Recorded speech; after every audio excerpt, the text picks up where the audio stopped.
प्यारे बच्चों, कैसे हैं आप सब। मेरे चैनल लर्निंग ट्रिक में आपका बहुत स्वागत है। और आज मैं आपके लिए लेकर आई हूँ क्लास 4th की ईवीएस का चैप्टर फर्स्ट। चलो चले स्कूल। बच्चों, आप सब स्कूल तो जाते होंगे। कैसे जाते हैं आप सब स्कूल? कुछ बच्चे गाड़ी से जाते होंगे, कुछ कार से जाते होंगे या कुछ पैदल जाते होंगे। हम इस चैप्टर में कुछ ऐसे बच्चों से मिलेंगे जो वो बताएंगे कि वो स्कूल कैसे जाते हैं। तो बच्चों, ये पिक्चर को देखिए। ये कुछ बच्चे हैं जो असम के जो बांस से बने पुल के ऊपर चलकर स्कूल जा रहे हैं। क्यों कर रहे हैं ये बच्चे ऐसा? तो ये बच्चे कह रहे हैं कि हमारे यहाँ बारिश बहुत होती है, कभी कभी तो चारों तरफ घुटनों तक पानी भर जाता है, फिर भी हम स्कूल जाने से नहीं रुकते। एक हाथ में किताबें उठाते हैं और दूसरे हाथ से बांस को पकड़ते हैं। हम जल्दी जल्दी बांस और रस्सी से बुना पुल पार कर जाते हैं। मतलब बारिश की वजह से उन्हें ऐसा करना पड़ रहा है। बारिश का पानी जो भर जाता है उनके इलाके में, असम में देखो बारिश बहुत होती है, इसलिए वहाँ पे ऐसा करना पड़ता है बच्चों को। ठीक है, आगे देखते हैं। ये एक कुछ ईंटें लो, इन्हें किसी खुली जगह पर सीधी लाइन में रखो, जैसे चित्र में दिखाया गया है। अब इन पर चलने की कोशिश करो। क्या ये आसान लगा? तो बच्चों, ये बिल्कुल आसान है, आप करके देखिएगा इन्हें। आगे बढ़ते हैं। अपनी टीचर की मदद से 4-5 बांसों को बांधकर एक छोटा सा पुल बनाओ, उस पर चलकर देखो तुम्हें कैसा लगा। गिरे तो नहीं? कई बार चलोगे तो आसान लगेगा। तो बच्चों, पहली बार तो हमें डर लगेगा, हो सकता है कि गिर भी जाए, मुश्किल होगी, लेकिन बार बार करने से ये आसान हो जाएगा हमारे लिए। जूते या चप्पल पहनकर पुल पर इतना चलना ज़्यादा आसान होगा या नंगे पैर? तो बच्चों, नंगे पैर ये ज़्यादा आसान होगा, क्योंकि चप्पल पहनकर चलने से फिसल भी सकते हैं। आगे देखते हैं। ट्रॉली से स्कूल पहुंचने के लिए हमें रोज नदी पार करनी होती है। खूब चौड़ी और गहरी नदी के पार जाती हुई मजबूत लोहे की रस्सी होती है। यह दोनों तरफ से भारी पत्थरों या पेड़ों से कसकर बंधी रहती है। ट्रॉली लकड़ी का झूला पुली की मदद से इस रस्सी पर सरकती है। हम 4-5 बच्चे एक साथ ट्रॉली में बैठ जाते हैं और पहुंच जाते हैं नदी के उस पार। मतलब ये लद्दाख के कुछ बच्चे हैं जो कह रहे हैं कि इन्हें स्कूल जाने के लिए रोज़ ही नदी पार करनी होती है। और ये नदी पार कैसे करते हैं? ये ट्रॉली जो लकड़ी का एक झूला होता है, वो लोहे की रस्सी से बंधा होता है और पुली की मदद से इसको मतलब नदी के पार पहुंचाया जाता है।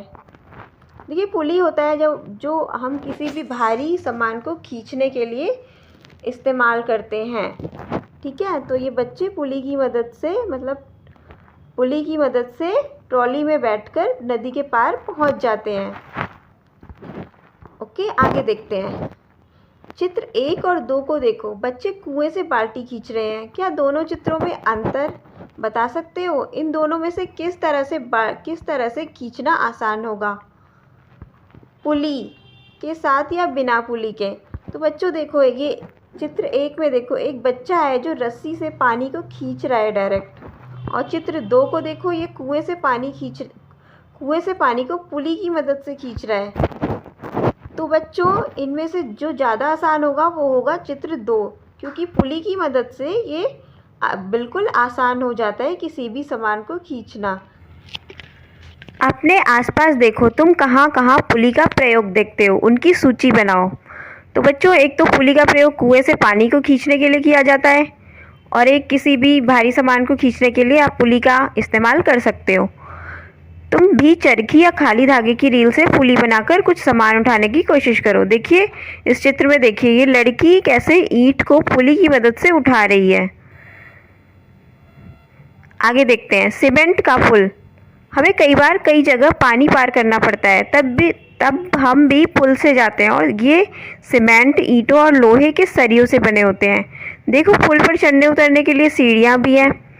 अब देखो, ये जो पुल है ये ईंट, सीमेंट और लोहे की सरियों से बना हुआ है, और इस पर सीढ़ियाँ भी हैं। देखिए क्या पूछ रहा है अब।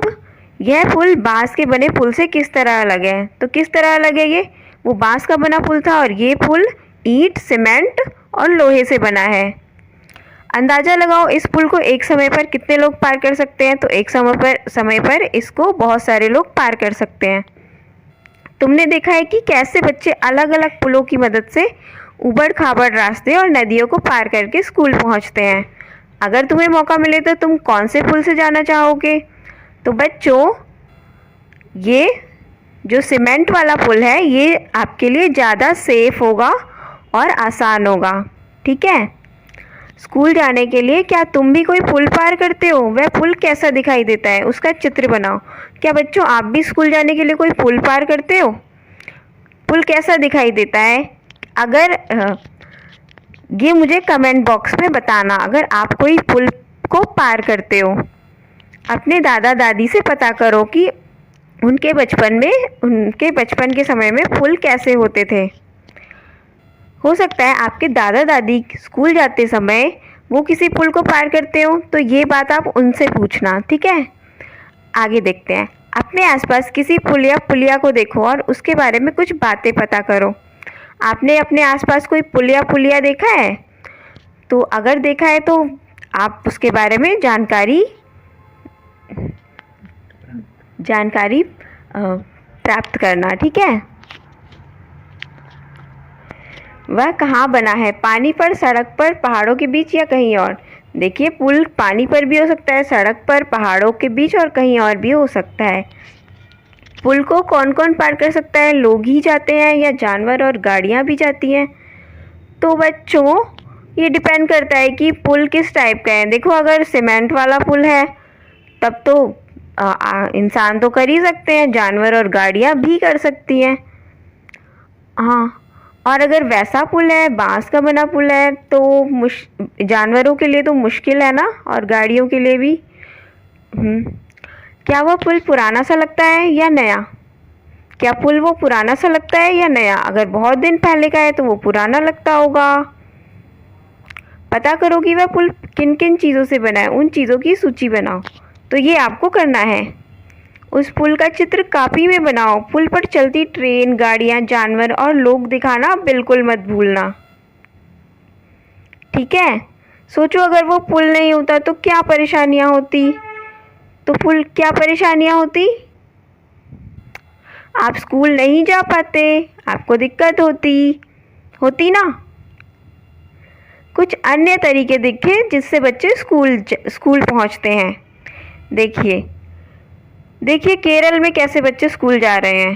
केरल के कुछ भागों में बच्चे पानी को पार करने के लिए लकड़ी की बनी छोटी नाव, जिसे वल्लम कहते हैं, उसमें बैठकर स्कूल जा रहे हैं। ये चित्र को देखिए, दिख रहा है ना, एक छोटी सी नाव। तो ये केरल के बच्चे हैं। बच्चों, क्या तुमने किसी और तरह की नाव देखी है? तुम लोगों ने कभी नाव देखी है बच्चों? देखी होगी, कुछ बच्चों ने नहीं भी देखी होगी। ठीक है? पानी पार करने के लिए और क्या तरीके हो सकते हैं? आप बता सकते हो कोई तरीका पानी पार करने के लिए नाव के अलावा? चलो आगे। ऊंट गाड़ी। अब देखो, राजस्थान के बच्चे ऊंट गाड़ी में बैठकर स्कूल जा रहे हैं और ये बच्चे कह रहे हैं हम रेगिस्तान में रहते हैं, हमारे यहाँ दूर दूर तक रेत नज़र आती है, दिन में तो रेत खूब तपती है, हम ऊंट गाड़ी में बैठकर स्कूल पहुँचते हैं। मतलब वहाँ पे रेगिस्तान में ऊंट गाड़ी ही चलाई जाती है, इसलिए ये बच्चे ऊंट गाड़ी में बैठकर स्कूल जा रहे हैं। क्या तुम भी कभी ऊंट गाड़ी या तांगे पर बैठे हो? आप लोग बैठे हो बच्चों किसी ऊंट गाड़ी या तांगे पर? तो ये आप लोगों को बताना है। मैं तो बैठी हूँ। ओके, तुम्हें उस गाड़ी पर बैठकर कैसा लगा आपको उस गाड़ी में बैठकर? अच्छा लगा? चलिए फिर आगे देखते हैं। बैलगाड़ी। हम बैलगाड़ी पर बैठकर हरे भरे खेतों में से धीरे धीरे निकलते हुए स्कूल पहुंचते हैं। तेज धूप या बारिश हो तो हम अपनी छतरियाँ खोल लेते हैं। मतलब ये मैदानी इलाके का एक गांव है जहाँ के बच्चे बैलगाड़ी में बैठ के स्कूल जा रहे हैं। और बारिश या धूप हो तो अपनी छतरियाँ खोल लेते हैं। देखिए चित्र में, देखिए बच्चे कैसे बैलगाड़ी में बैठ के छतरी खोल के स्कूल जा रहे हैं। ऐसा बैलगाड़ी ये गांवों वगैरह में होती है, आप लोगों ने देखी ही होगी।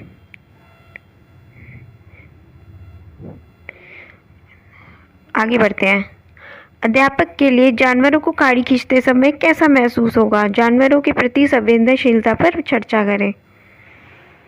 बच्चों, आप लोगों ने सोचा है कि ये जो बैलगाड़ी, घोड़ा गाड़ी या ऊंट गाड़ी, ये सबको जानवर ही खींचते हैं ना, तो उनको कैसा लगता होगा? उनको मारा पीटा जाता है, उनके ऊपर बोझा डाला जाता है। आप लोगों ने कभी सोचा है उनको कैसा लगता होगा? आगे बढ़ते हैं। हाँ, क्या तुम्हारे यहाँ भी बैलगाड़ियाँ होती हैं? बैलगाड़ियाँ होती हैं आपके यहाँ? क्या उसमें छत होती है? छत होती है उसमें? उसके पहिए कैसे होते हैं?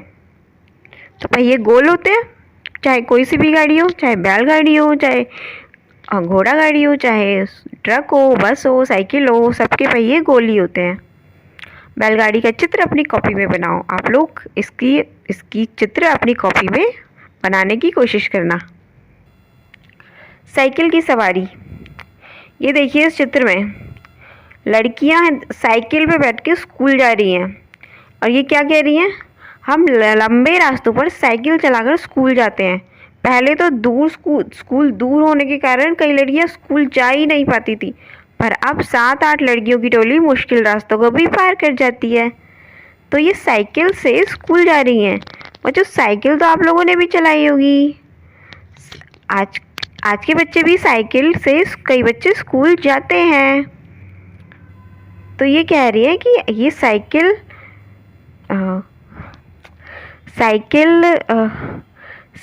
से कई लड़कियों की टोली, 7-8 लड़कियों की टोली मुश्किल रास्तों को भी पार कर जाती है।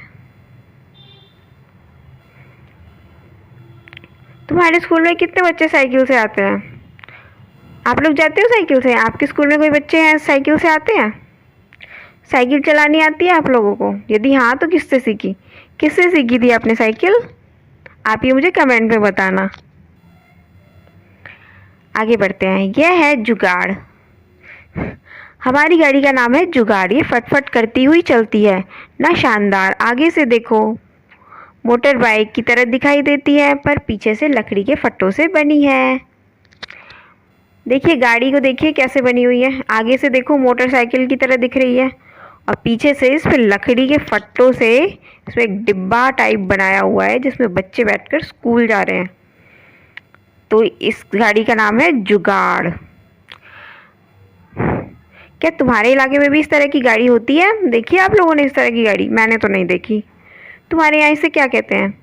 मेरे यहाँ तो नहीं है। तुम नाम क्या देंगे इसे? तुम ऐसी गाड़ी में बैठना पसंद करोगे? हाँ बिल्कुल पसंद करेंगे। क्या तुम बता सकते हो इसे जुगाड़ क्यों कहते हैं? जुगाड़ इसलिए कहते हैं क्योंकि किसी आदमी ने जुगाड़ लगाया हुआ है। आगे से इसे मोटरसाइकिल जैसा लुक दे दिया है और पीछे से इसमें ये लकड़ी के तख्तों से बना दिया है। तो देखा आपने कैसे जुगाड़ लगाया हुआ है? देखिए कह रहे हैं कि जुगाड़ पुराने बच्चे सामान के इस्तेमाल से बनता है। तुम भी कुछ चीज़ों के जुगाड़ में से कोई चीज़ बनाओ। देखिए पुरानी चीज़ों के इस्तेमाल से कई नई चीज़ें बनाई जा सकती है। आप लोगों ने कभी बनाई है? तो आप लोग ऐसा करके देखना। सोचो, क्या ऐसी कोई जगह है जहाँ इनमें से कोई भी गाड़ी नहीं पहुँच सकती? हाँ, ऐसी जगह भी हैं। देखिए ऐसी जगह भी हैं जहाँ कोई गाड़ी पहुँच ही नहीं सकती। ऐसी जगह के बारे में हम पढ़ने जा रहे हैं। देखिए, जंगल से जाते बच्चे। स्कूल पहुंचने के लिए हमें घने जंगल से निकलना पड़ता है। कहीं कहीं जंगल इतना घना होता है कि दिन में भी रात जैसा लगने लगता है। उस सन्नाटे में कई पक्षियों और जानवरों की आवाज़ें सुनाई देती हैं। मतलब ये बच्चे कह रहे हैं कि इनको स्कूल जाने के लिए घना जंगल को पार करना पड़ता है और इनको पक्षियों की आवाज़ें सुनाई देती है और दिन में भी इनको रात जैसा लगने लगता है। क्या तुम भी किसी घने जंगल या किसी ऐसी जगह से गुजरे हो? आपको कैसा लगा? क्या तुम कुछ पक्षियों को उनकी आवाज़ों से पहचान सकते हो? कितनों की आवाज़ खुद निकाल सकते हो? आवाज़ निकालो। आप लोग निकाल सकते हो? कोशिश करना, मैं तो नहीं निकाल सकती। आगे पढ़ते हैं। बर्फ पर चलते बच्चे।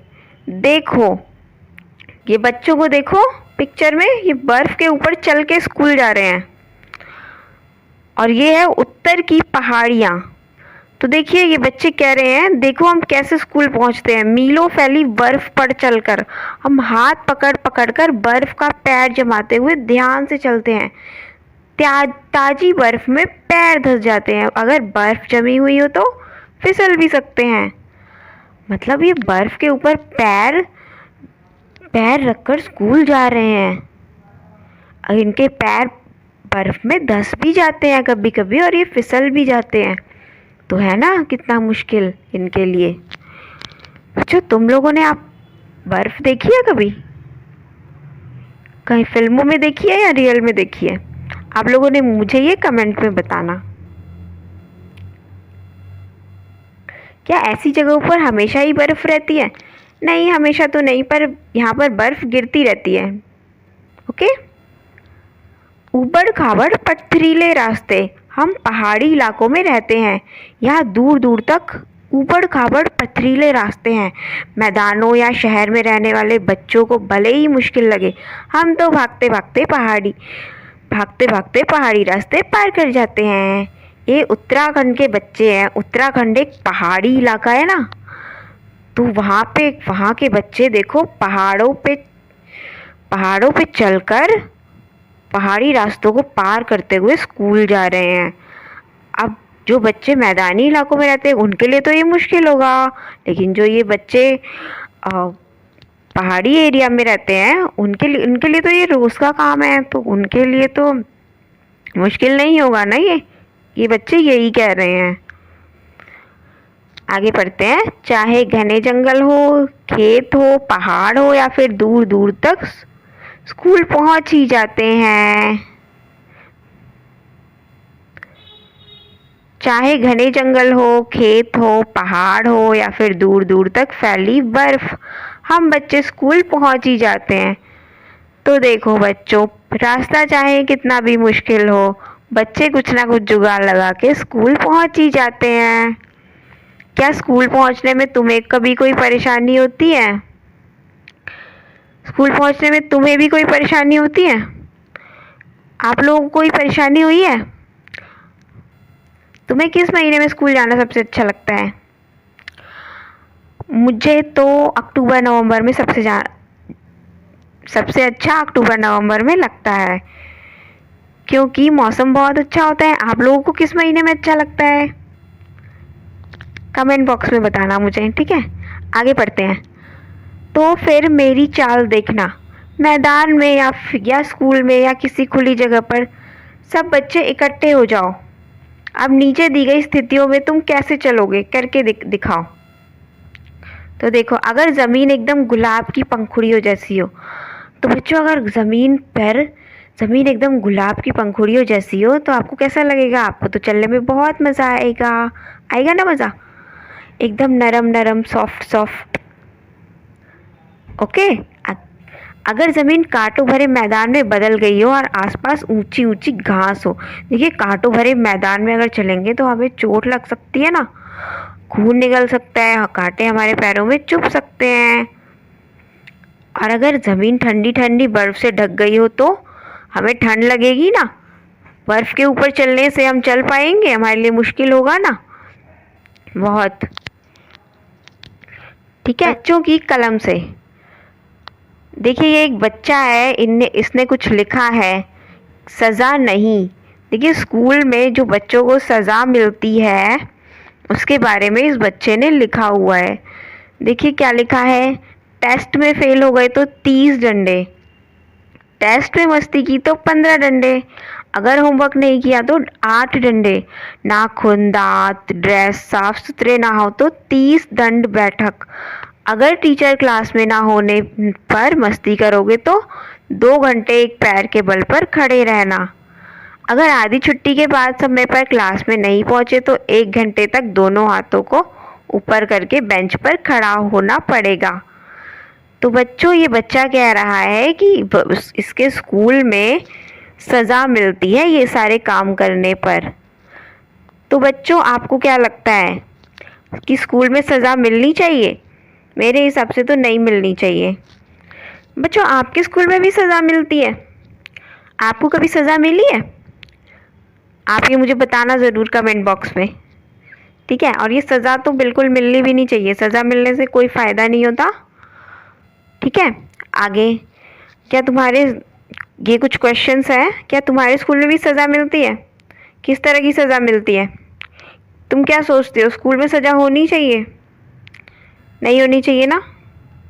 यदि तुम्हारा किसी ऐसी घटना से सामना हो तो तुम किसे बताओगे? अगर आपको सज़ा मिली तो आप किसे बताओगे? कैसे शिकायत दर्ज करोगे उनकी? क्या सज़ा देना ही गलत काम के सुधार का तरीका है? स्कूल के लिए ऐसे नियम बनाओ जिससे सज़ा के स्कूल में सुधार हो। आप कुछ ऐसा बता सकते हैं कि सज़ा आप कुछ ऐसे नियम बता सकते हैं जिनसे सज़ा ना मिले और स्कूल में सुधार हो? मतलब सज़ा के बिना बच्चों में सुधार आए। क्या करना चाहिए? अपने सपनों के स्कूल का चित्र कॉपी में बनाओ और कक्षा में उस पर अपने साथियों से बातचीत करो। देखिए, आपका स्कूल, आप कैसा स्कूल चाहते हो, इसका चित्र आप अपनी कॉपी में बनाना, ठीक है? ओके, उसका चित्र आप अपनी कॉपी में बनाना, ठीक है? इसी के साथ हमारा ये चैप्टर ख़त्म होता है। और आपको ये चैप्टर कैसा लगा, आप मुझे कमेंट बॉक्स में बताना। अगर आपको वीडियो पसंद आई हो तो लाइक कीजिए, चैनल को सब्सक्राइब कीजिए और बेल आइकन को प्रेस करना ना भूलें। मैं आपसे मिलूँगी अपने अगले वीडियो में, जहाँ मैं लेकर आऊँगी एक और नया चैप्टर विद पूरे एक्सप्लेनेशन के साथ। तो ठीक है बच्चों, अब तब तक के लिए अपना ध्यान रखिए। मैं आपसे मिलूँगी अगले वीडियो में, ठीक है? ओके, चलो बाय।